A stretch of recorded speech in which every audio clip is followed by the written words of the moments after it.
I said twice in the locker room, and I said, even said, I think, to Kathleen, that I have no idea how we're going to play tonight. You know, that Northwestern loss was so disappointing for these guys. But they handled it like they always handle it. They wanted to bounce back. They practiced well. We had this late game Sunday. You have to wait all day. It was like the longest day of. To me, it seemed like forever when you've been through a whole season. And then they went out and they were just absolutely excellent from the beginning to the end.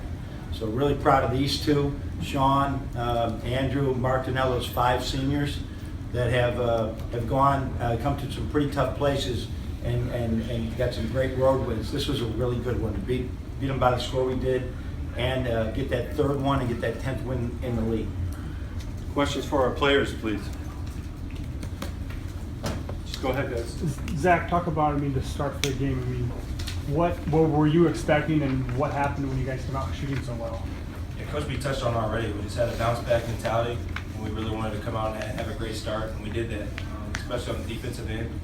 And we were shooting lights out, and Derek had a great game, being able to find everyone, and he shot the ball well too.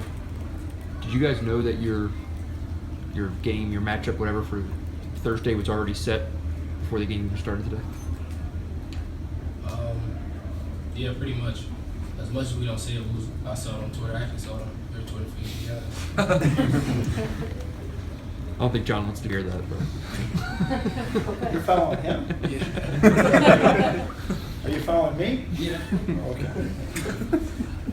And Derek, if you can kind of touch on what John said about the length of the day, just waiting to get out of here, last game of the year, and an 8 p.m. tip. Yeah, it's just kind of a testament to just how bad we want to get out and play, and some possessions in the last game that we thought we could do better. Like we said, we don't know which possession it is, and this game was a testament to it. We just played hard every single possession, and personally, I'm just proud of how we was so locked in on defense from all 5 of us. We were so connected, making switches, and just being in the right spot all the time. It just made everything so tough for them. So it was just about it was a long day, but we just really wanted to get out and play. So that's pretty much what I attested to. Derek and Zach at that jumper to give you 15 assists, so you guys try to smile at each other. Did you know while you were out there? Well, Andrew told me that I was close, and of course I was looking for guys for the entire game, but Zach said he felt good, and we were really asking for him to come up. He got overlooked, and I smiled, and I told him I loved him after I made the shot. I don't hear that too often, so. Derek, what was it about Nebraska's defense that allowed you to exploit and then rack up single game program? I don't know. They did a great job at home, and I think it's just a testament to how we develop our guys. It's just we so battle ready for each and every adjustment that's thrown at us. My coaches do a great job of putting us in the right positions, and it's all about us at that point just making the right play. So Coach B trusts us enough and trusts me enough to just continue to make the right play. So it's just a testament to how development oriented we are as a program. How gratifying is it to kind of break that record, because that was a record that stood for some time? That means a lot to me. I'm a guy that loves to make other people better. So to see it, I see my guys be so happy making shots, and me being one of the reasons why. It's a great feeling. Zach, what's a win like this do for you as confidence moving into the next turn? It gives us a lot of confidence, giving us some momentum going into our game on Thursday, especially how well we shot the ball, but also just how well we played defensively from start to finish. I think that's going to be huge for us to be able to make a run in the Big Ten tournament and All-Stars on the defensive end. Anything else for our players? All right, guys. Questions for Coach Beilein, please. Coach, you said you were worried about how they respond. When did that worry leave you? As soon as the game's over. When we came out, and shot well, I said, okay, we're in for it. But I think last year we came here, I think we had an 18-point lead. It turned into a 4-point lead like in a minute. So I'm nervous through all these games all the way until it's over. Then there's a great sense of relief. It's the way it is. John, what about the job in the first matchup? Ty Webster and Billy Watson, they kind of kept driving. What about the job you guys did defending? Well, I think that's a lot of as we practice more, Coach Donlin has worked really hard with our guys, Sadi as well, on the ball screens coverage from the defense. They scored 85 points last time on us, and that was really a concern against us. But we have got better in some of those areas. I think our team talks better and they feel each other. They're more connected defensively than they were at that time of the year. Coach, what's your perception of this program after seeing them twice this year? Obviously, they played you tough at home, but after seeing them tonight, what's your perception of this program right now? I think Nebraska here, this is in being in the Big Ten with Nebraska right now, it's just a matter of time right now that they're going to have this. I think there's some programs in the Big Ten, it's going to be secular, and you're just not going to be the Kentucky, Duke, that you're just going to roll in. I mean, you look at Purdue finished in last place 4 years ago. Last place. They had finished in first place 8 years ago. I think those are pretty accurate terms, right? That's the way it's going to be with some programs. You're going to be up and you're going to be down, you're going to have to rebuild. And you're going to be up and you're going to be down, you're going to have to rebuild. And that's the way it is. There's very few teams. There's Wisconsin, right? There's Michigan State has been able to do it.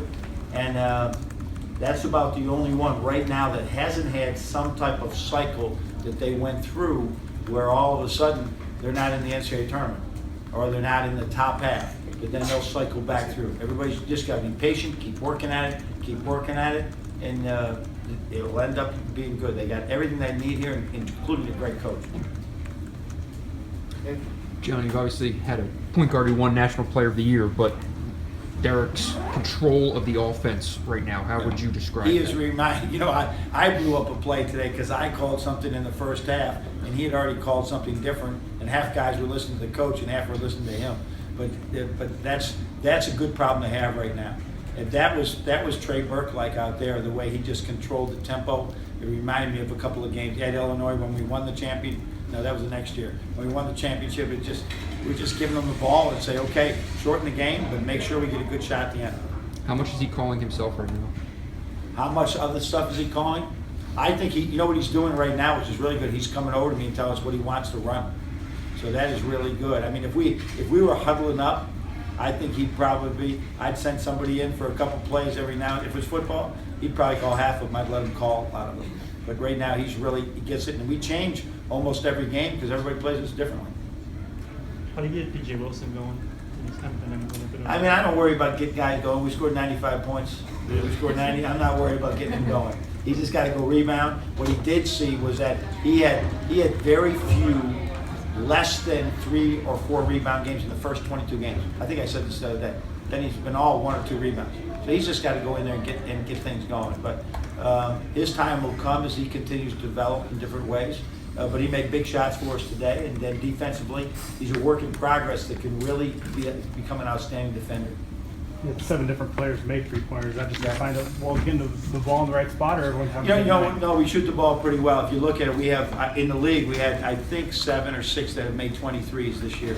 So that's part of the plan. Now we had Jordan Morgan, Mitch McGarry, John Orford. They didn't make many threes. We still won. You can do it. But when you have a 5-man that can make threes, it really spreads people out. So that's sort of the plan, and we try to recruit guys that can shoot. We also try the guys that aren't great shooters, help them become better shooters. And that's a big plan to make what we do work. Anything else?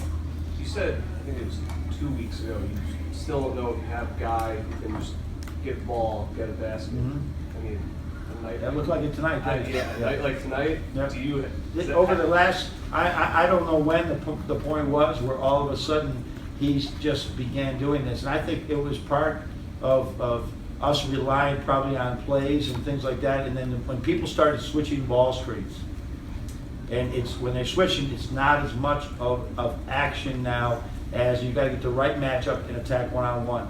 And as we began to practice it, Minnesota was the first, but we began to practice it over these last couple of weeks. He's really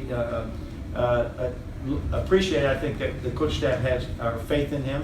And he's going to take the right thing and find the right way to attack. Thank you, Coach. All right,